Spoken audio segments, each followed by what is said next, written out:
to The Insomniac Show with Nicolette and Brian. We'll get real deep with you, educating, inspiring, and solving problems with some of the most inspirational humans on the planet. Buckle up and come on the journey. I'm excited. All right, guys. I'm Nicolette, and today Brian and I are here with David Richman. He is the author of Cycle of Lives, which released last October, and it's a very inspirational story tracking 15 cancer survivors, correct? I'm right, David? 15. 15 people, but not all of them are cancer survivors. Not all of them are cancer survivors. Okay, so we are going to talk a little bit about the emotions and the deeper connection that you developed and that really is evoked during that story. So we thank you a lot today for joining us, David. And we're excited to talk about that, as well as some of your athletic escapades, which are still boggling to me. So thank you very much for giving us the time today. Oh, you're welcome. Thank you. And just to further clarify on that question, it's 15 people whose lives have been really touched by cancer. So not just survivors, loved ones, caregivers, current patients, doctors. One is a chief medical officer of a big California health plan. But I just wanted to document their emotional journeys with cancer, but I had to hit it from a number of different perspectives. Right. So I wouldn't be telling the same story 15 different ways. Right. That must have been, I mean, I'm sure we'll talk a little bit about this, but that must have been a tough one. The doctor, who sees all of those patients, and that must be very difficult. Yeah, actually, it was really kind of inspiring because I actually spoke to 3 different doctors. One doctor was the chief medical officer of a major California health plan, and it was really interesting to hear the reasoning and the emotions behind why he was always fighting for the little guy.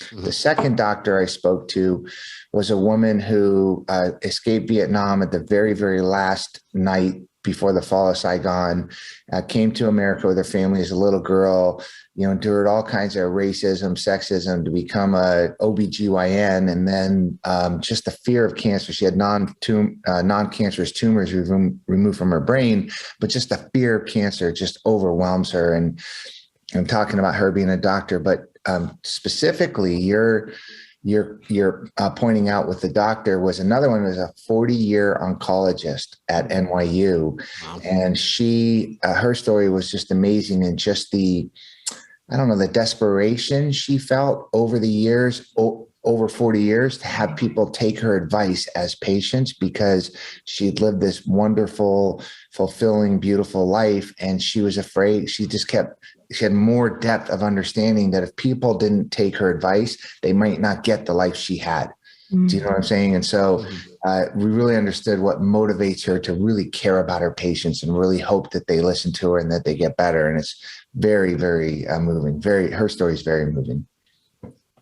Well, let's back up a second, David. What initially inspired you to even tackle this subject? Let's see. It was about 2003 or 4, about 2003. I had twins. They were not quite 5 years old.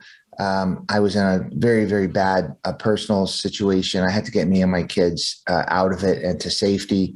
I was stressed out at work. I was overweight. I was a smoker. I was just not enjoying life. And then as I'm worrying about my own little pity party, I get a call from my sister and she says, "Hey, I got terminal brain cancer."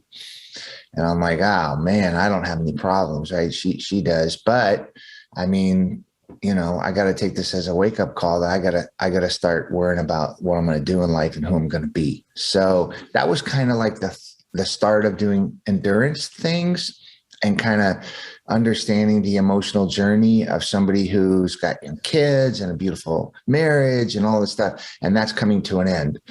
And so what's the emotional journey that she was taking? And we kind of discussed a lot of that. But when I started doing fundraisers, now fast forward 3-4 years, she passed away, and I'm starting to do fundraisers to help the center that took care of her.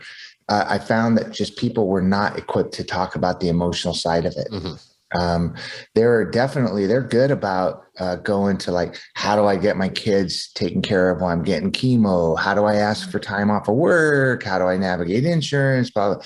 That kind of stuff they're good at. But when it came to like dealing with like abandonment issues or self-isolation or guilt or whatever, they just, even people that had healthy relationships just weren't really good at talking about that deep emotional side of it. And when I started asking people why, I was just like, wow, like this is a really big issue. It's a big issue, right? Kind of like post-traumatic stress syndrome of people in the military or people with mental health issues and the stigma of that. There's just this emotional side of things we just keep hidden. And I wanted to try to explore that a little bit. Well, why do you think people are so, like, it's so hard for people to come out and talk about it? I mean, obviously it's painful and you're bringing back, memories and things like that, but why is it so hard for people to start trying to heal that part of themselves? That's a great question. And I got to tell you, I've done a ton of interviews. And I don't know if I knew the answer until you just asked that question.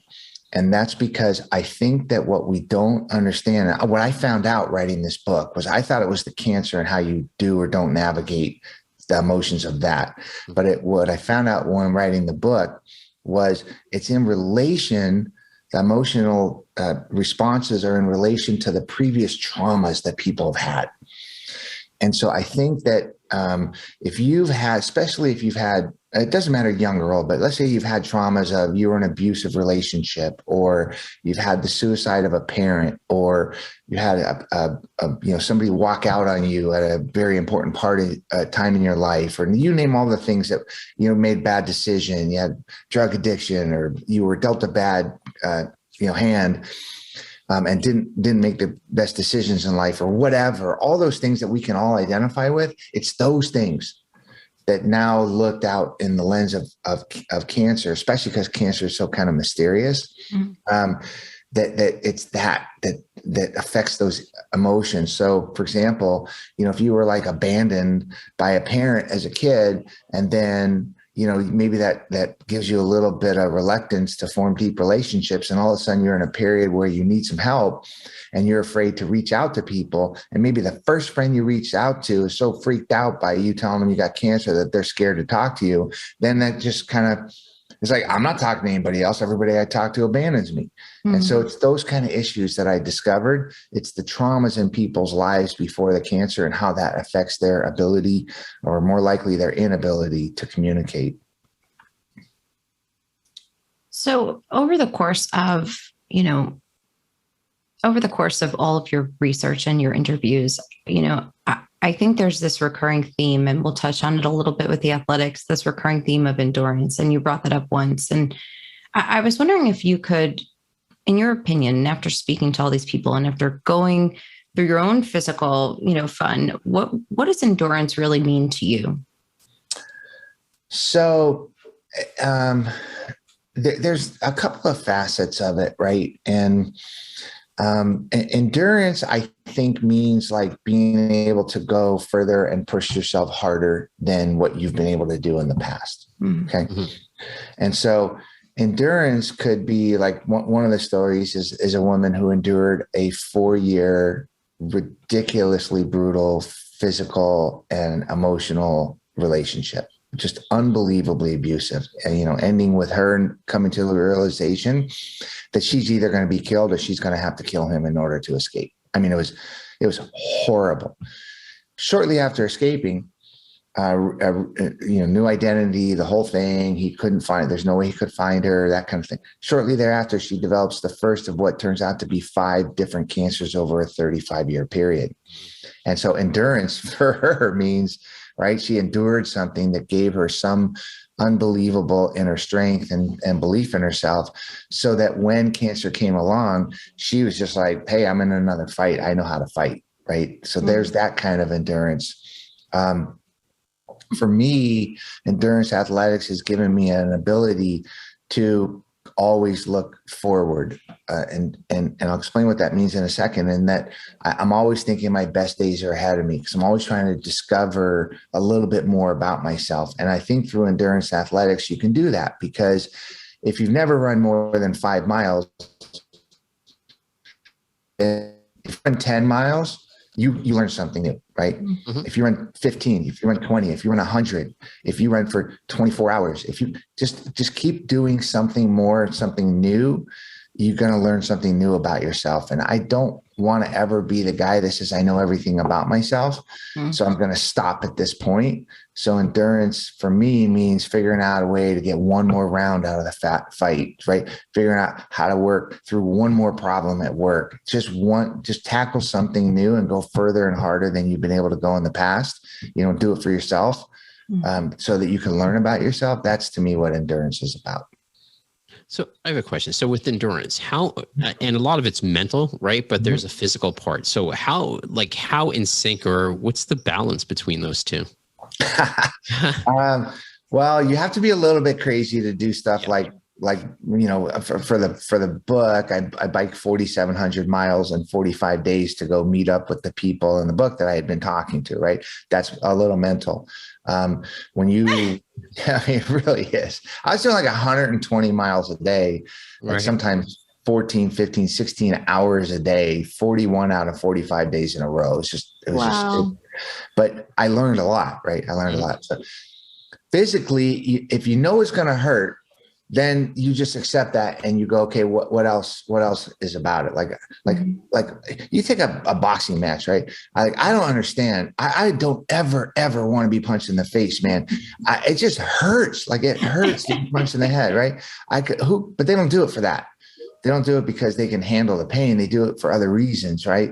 You look at football players, whatever, they're all they get past the physical part of it because there's a mental thing to it, like being able to go further. So it's definitely a balance, Brian, between the two. For me, I'm not like ever going to finish first. Like, it's not like I'm out there to win. I'm just out there to kind of figure out if I can do better for myself and learn anything. And I've learned a ton from doing endurance athletics. And it's kind of like parallels the lessons I've learned in business and in life. And so it kind of just reinforces, some basic thoughts. Like when I go into something, I don't often ever think it's going to be hard, because if I focus on the fact that it's going to be hard, then that kind of takes me away from the task at hand. I already know it's going to be hard. That's not even a part of it. Right. And so the difficulty of the situation never, I got to fire somebody at work or whatever. I figure it's going to be hard. So stop complaining. You're here. It's going to be hard. Just accept that and move on and see what you can do with the situation, what you can learn from it. Yeah. I think too, what happens, or at least for me, is there's a real balance. Like you go, okay, you're talking about getting punched in the face. No one's ever going to punch you in the face harder than, do you know what I mean? Like who you're competing with, So there's some point that you go, all right, the rest of it won't be so bad. And even from a mental aspect, like if you go through a lot of trauma, you go, okay, even if crap happens, I got through this. Do you know what I mean? And I could get through it. That's a lot of times that's how I am, with things in my life. So. Yeah, I hear you. And before I started doing endurance athletics and I was like this in business as well. I didn't like people telling me like trite little sayings like, oh, just figure out a way to get up after you're punched to the canvas, figure out a way to take one step forward. Just do. I like those things. But when you hear people's stories and you hear what they've gone through, and then you hear this kind of like little saying that kind of encapsulates their view on the world. I'll give you a quick example. That woman I was speaking about that got through that brutal relationship and, hospitalized countless times, then 5 different cancers. Basically, her oncologist was like, you can't tell me to cut it out anymore because there's nothing more to cut out. Right. I mean, she's gone as far as she can go.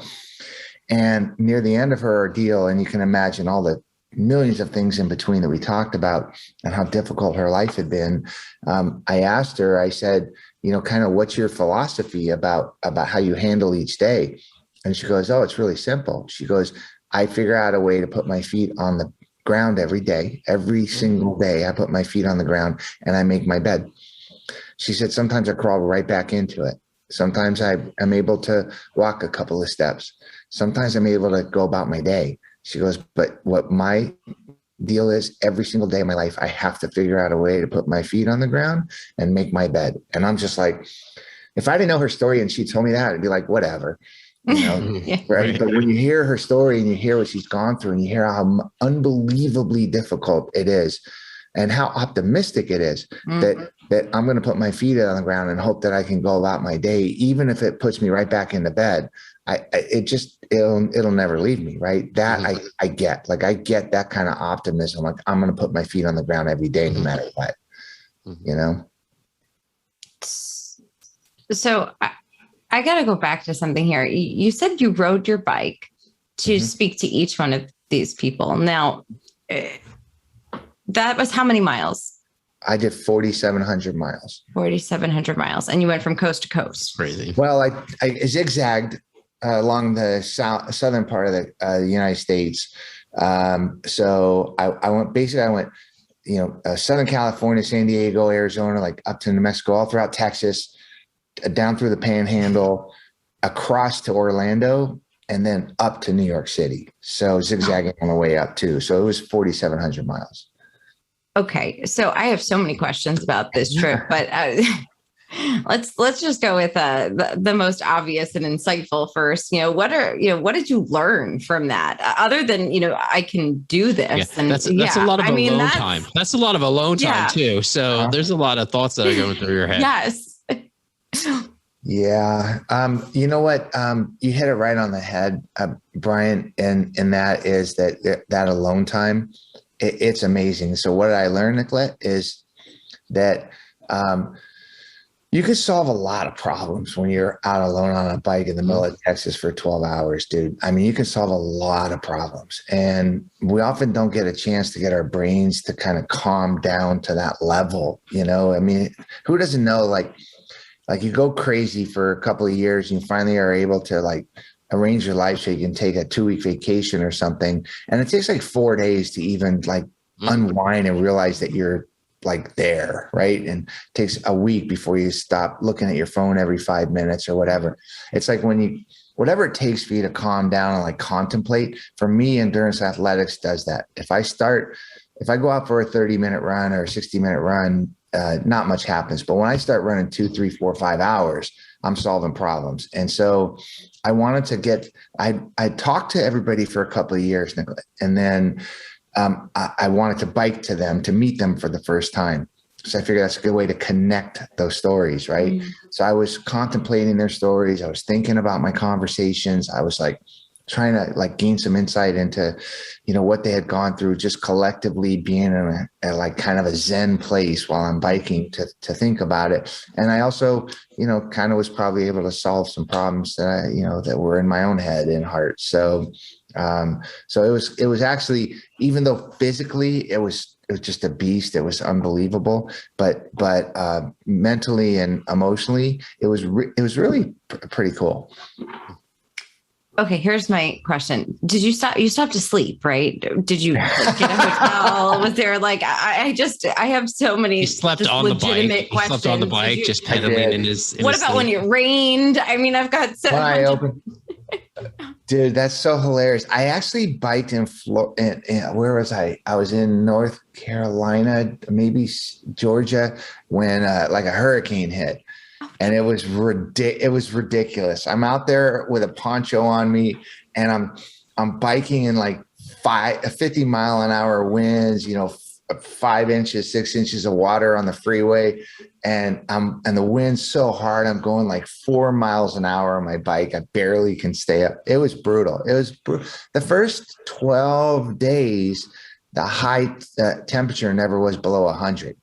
So, because I started in California and made my way through the desert, it was literally unbelievably physically very difficult. So what I do is I had, and all the hotels were donated, and I had cancer centers to see and people to see, whatever along the way. So I had to get where I was going each day. So it didn't matter if it took 8 hours or if it took 18 hours. I had to do it.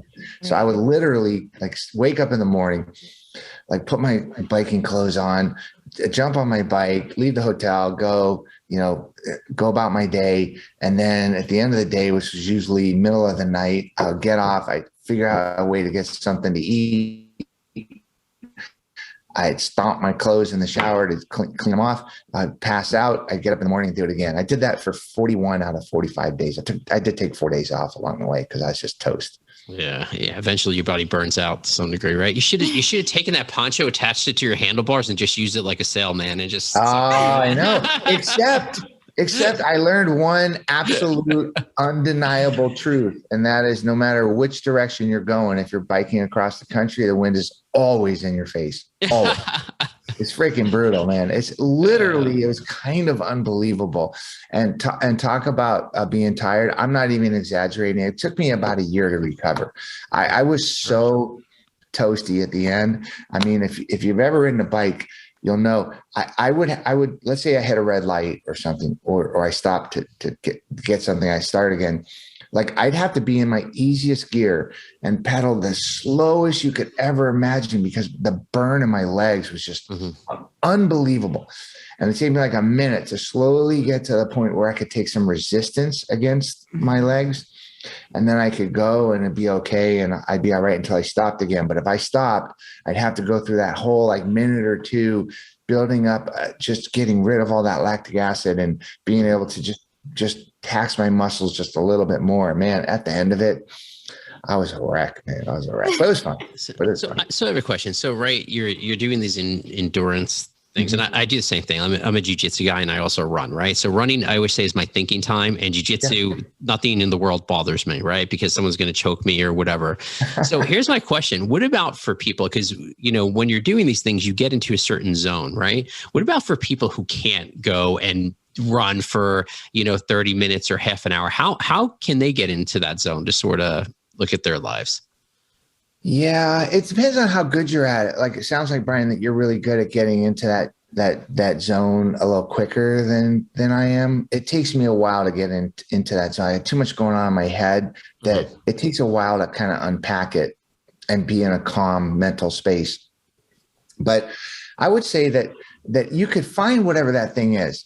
Yoga, stretching, sitting on the couch, meditating, if you've got a physical disability, figuring out a way to find a quiet place where, you can just be. I'm not sure what it is. If you're able-bodied and you choose to do it, anybody, anyhow, anytime, anywhere could go do whatever amount of exercise. It's just a matter if you choose to do it or not, right?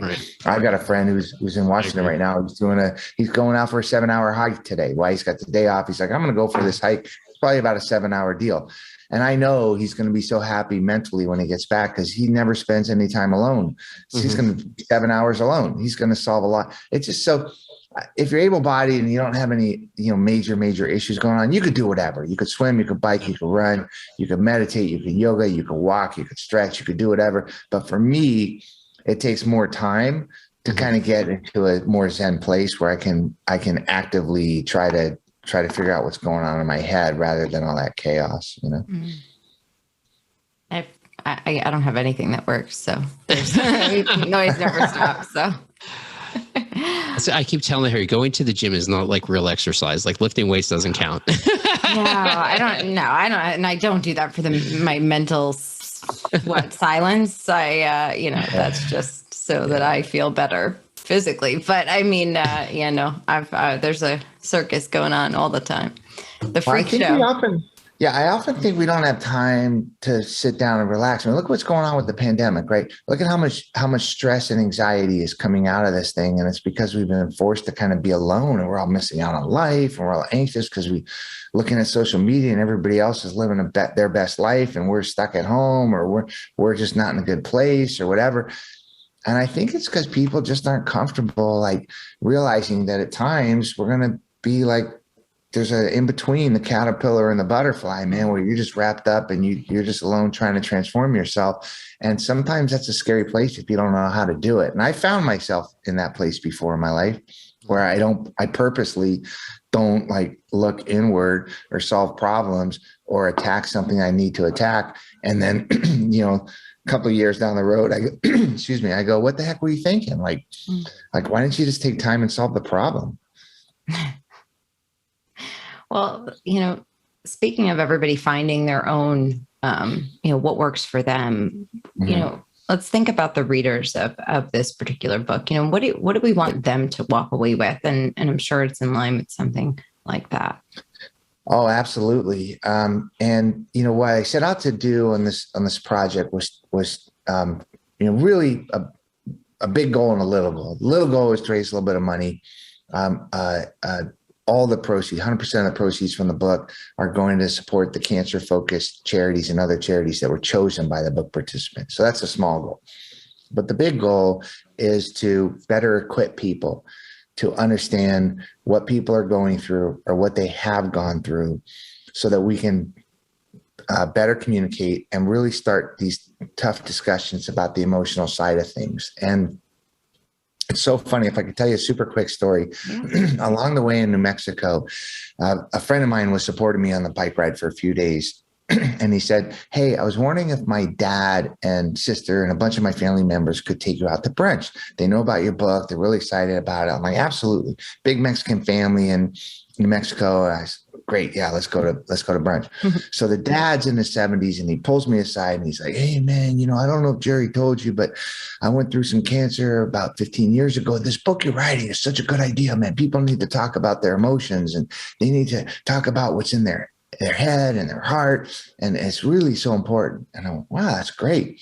And then his sister, the man's daughter, pulls me aside and she said, "Hey, I had breast cancer a few years ago. I was a nurse. I went through a double mastectomy and all the emotions around everything and whatever. And I was realizing that patients weren't, given their rights really well. And now I became a lobbyist for patient rights. And I'm so glad you're doing this. It's such an important thing."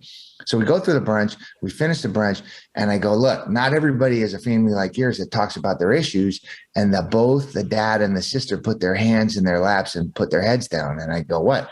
You both told me how important the book is. You don't talk." And the dad goes, "Well, I'm old school Mexican. I don't want to burden my family, but I'm glad that you're writing about it because people need to talk about it, but maybe I didn't." And I look at the daughter and I go, "What about you? Like you're a whole patient rights advocate or whatever." And she goes, "Well, I didn't want to burden my dad because what if he's going to lose a daughter? And I didn't want to bring up what he had gone through because he's so private about it. And I didn't want to get into his space." And I'm like, "But you just told me how important it is." Right. "Yeah, but it is so important." But they, even as much as they knew about each other and as close as they were and as much love as they had for each other, they weren't able to talk about the emotional side of what either one went through. Right. And they were both able to tell me it's such a great thing. Right. So what I wanted to get, it's amazing. So I wanted to get out of writing the book was to give these two a way to start talking to each other. Yeah. What's crazy is they were willing to talk to somewhat of a stranger, right? But they wouldn't talk to the closest. Well, it's easier that way sometimes. It really is. You're right. And then, and this is the closest people to them. And they were worried about them, which are the people that are going to be unfortunately, the most devastated too, if something really happened to one or the other and they're not talking to each other. Think about that for a second, because those are the people that'd be really devastated. Well, and also, but you can understand it though, because look, I don't want to make somebody feel guilty, right? I don't want to make them focus on the negative when they're trying to be positive. I don't want to get in their space. I don't want to say the wrong thing. I mean, there's a million reasons that justify why we don't have those conversations. But you ask anybody that's going through this thing and going through any kind of trauma, let alone the trauma of cancer, kind of the number one thing that goes through their mind is they either self-isolate or they get abandoned by the, just at some level by the people that they need to rely on. And it's just a common recurring theme. I mean, I'm sure you and your listeners, I know I do, have people in our lives that are going through something difficult and we're trying to wait for the right time to call them, right? Because I don't want to say the wrong thing. I don't want to call them at the bad time. I don't know if this is I'm not strong enough to be able to deal, whatever the reason is. And it's totally understandable, but I think we need to work to change that. I think we need to better equip people to start these hard conversations. And I think the lessons learned by talking to the people in the book and some of the other things I talk about in the book, the lessons we learned from them, I think it does allow us some insight into what people are going through. So now we can ask the questions without thinking we're going to be an a-hole. Right. Is there, and this is just my own ignorance, right? You know how there are like stages of grief? Are there like stages of cancer, how you react to it? And if so, is there like sometimes that are better or sometimes that are worse for people to talk to people about things? Yeah, I'd like to say yes, but I don't think there is. I mean, everybody has a different response. Right. Everybody has a different journey. It's kind of unbelievable. Like some people, I was floored talking to them about just that craziness that they went through, and they handled it like, it was no big deal. And then other people would tell me something and I go, oh, that's kind of cool. And it was to them the most devastating thing ever. Right. And so I don't think that there is. I think that there is with cancer, especially though, Brian, it is a little bit shrouded in mystery, right? Like they don't really know like why one person gets something a little bit worse and why one gene mutates a certain way. And, it's just like it still is shrouded in so much mystery that I think that you hear the word cancer and it like, there's this like otherworldly thing. I mean, heck, this Mexican family told me they don't say the word cancer because that means you could get it, right? And so, Yeah. so I don't know Harry Potter stuff there, man. Like you can't say Voldemort. I know, right? Exactly. But I don't think that there's anything other than, there's usually some amount of fear, which is reasonable. And there's some amount of not wanting to burden people. So people kind of self-isolate. Like you'll find out later somebody went through something and you're like, holy cow, how come I didn't know that? And that's because they didn't want to burden you with it, because also they were afraid that if they did tell you what was going on, that you might not respond the way that they might have needed you to. There's a recurring theme that people don't want sympathy because sympathy is not going to allow them to get through it.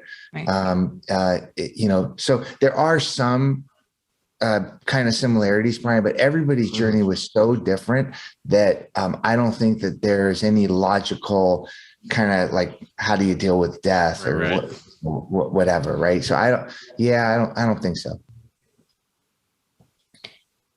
Well, David, I'm glad that you biked all the way across the country and got these stories down on paper. And it's wonderful. Thank you for doing what you're doing with the proceeds and helping to support. Thank you for talking about this. And please let everybody know where they can learn more about you and the book and where they can grab a copy.